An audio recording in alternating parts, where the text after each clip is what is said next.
કેમ છો બધા? આઈ હોપ બધા કેફે છો. સો અત્યારે હું જઈ રહ્યો છું અમદાવાદ બીકોઝ ઓફ મારો એક ભાઈ છે.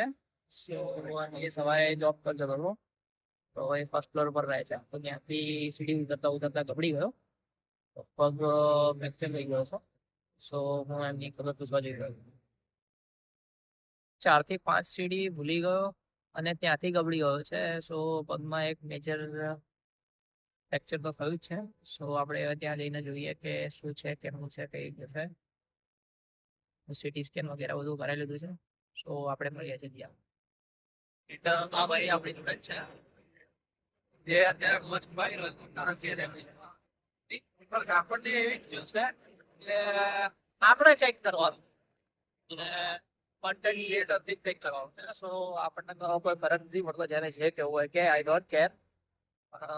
હવે આપણે અમદાવાદ જઈ રહ્યા છે અને પિંજોળા સર્કલ પહોંચી ગયા છે. અમે અહીંયા ભાઈપુરા પહોંચવા આવ્યા છે એન્ડ અહીંયા રોડનું કામકાજ ચાલુ છે, તો બહુ ભયંકર ટ્રાફિક છે. એન્ડ અમે હવે એવા કંટાળી ગયા કે સર્વિસ રોડ પર નીકળી ગયા. હવે આગળ કુબા સર્કલ આવશે, કુબા સર્કલ એપોલો સર્કલ ને એપોલોથી આગળ હીરાપુર. કુબા સર્કલ આવી ગયું છે. આ સુંદર હોટેલ છે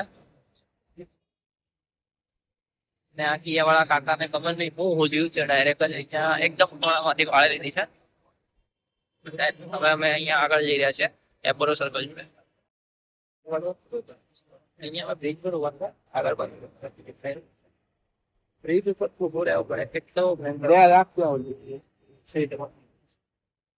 અને મારા આગળ જે ભાઈ ચલાવી રહ્યો એ એટલો પકડ લે કે એને દેખ રાખે.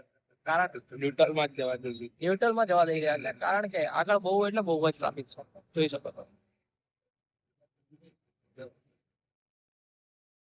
જેથી કરીને ટ્રાફિક જેમ એટલે શાંતિથી પહોંચી જઈશું, જલ્દીથી રિટર્ન થઈ જઈશું. પણ અત્યારે તો ખરો બપોર છે, મે બી 2-2:30 વાગ્યા છે, નહીં 2:30-3 વાગ્યા છે, અને તો બી આવો ભયંકર ટ્રાફિક છે. તો હવે પાછળ તો મારી હાલત શું થવાની છે તમે સમજી જ શકો છો. Guys,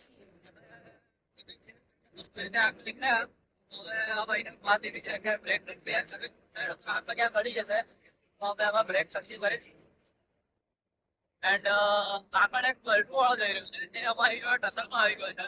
ચાલો મર્સિડીઝ પણ આગળ ને મૂકાય, બોલો હવે મર્સિડીઝ ક્યાં અને અલ્ટો ક્યાં, મર્સિડીઝ ક્યાં અને સુઝુકી ક્યાં, સમજી શકો.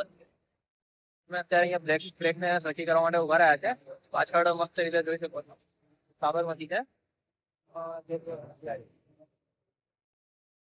આપણી આગળ આવી ગયો છે ફરી, અને હવે આપણે એને મસ્ત રીતે કટ મારીને આગળ જઈશું. જો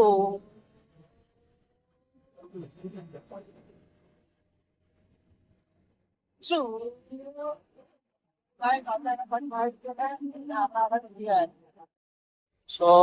અહીંયાથી રાઈટ સાઈડ ની અંદર તમે જોઈ શકો છો, રાઈટ સાઈડ ની અંદર રિવરફ્રન્ટ છે, સાબરમતી રિવરફ્રન્ટ. અને આપણે લેફ્ટ સાઈડ મળીને આપણે સિવિલ સાઈડ જવાનું છે, સિવિલ સાઈડ થઈ અને બાપુ. સો મળીએ છીએ આગળ બ્લોક. દિનેશ મહેતા છે એન્ડ એની આગળ લખેલું છે તાત્કાલિક સારવાર કેન્દ્ર. એ આપણે અમદાવાદની મેન સિવિલ છે, એની અંદર બધા ડિપાર્ટમેન્ટ અલગ અલગ આપેલા છે. બટ આપણે તો હવે અંદર જવાનું નથી, હું તમને અહીંયા બહારથી બતાવી રહ્યો છું, કારણ કે ભાઈને ડિસ્ચાર્જ આપી દીધી છે અને ભાઈ અત્યારે ઘરે જ છે. હવે આપણે ઘર પર જઈ રહ્યા છીએ, તો ત્યાં જઈને આપણે આગળનો બ્લોગ કન્ટિન્યુ. આમાંથી 4-5 સીડીઓ ગબડી ગયો હતો ભાઈ, અને હવે ભાઈ અત્યારે ઉપર છે, જોઈએ છે.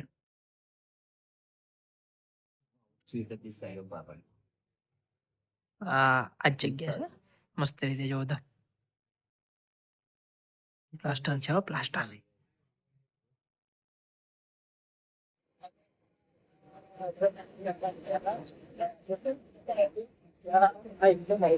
પાછળ કાચ જ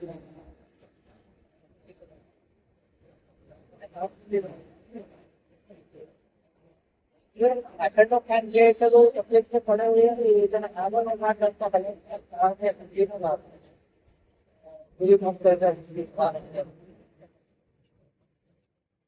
જોઈ શકો છો તો અત્યારે આ ઇન્દિરા બ્રિજની ઉપર ઉભો છું. હવે નીચે એક કેનાલ જઈ રહી છે. એકદમ સાદા બહુ શાંત દેખાઈ રહી છે અત્યારે. એન્ડ લોકો અહીંયા ઘણું બધું નાખીને જતા રહે છે. એન્ડ ત્યાં મસ્ત રીતે બગલા છે. બહુ સારો એવો વ્યૂ આવી રહ્યો છે અહીંયાથી.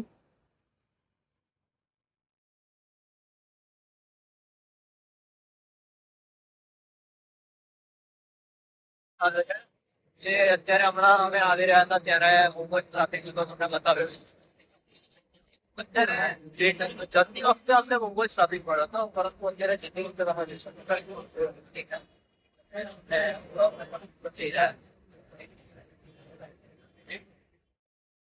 ક્યાં કરી દીધી છે.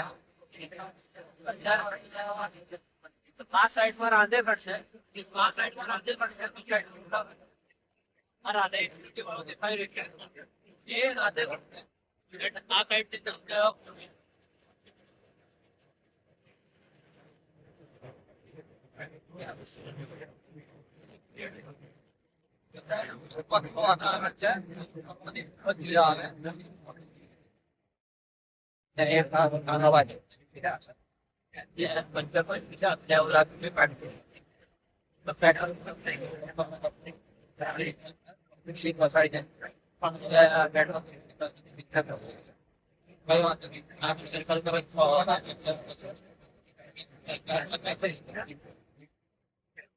જઈ રહ્યા છે. આ સુરેશ કાકાની દુકાન છે.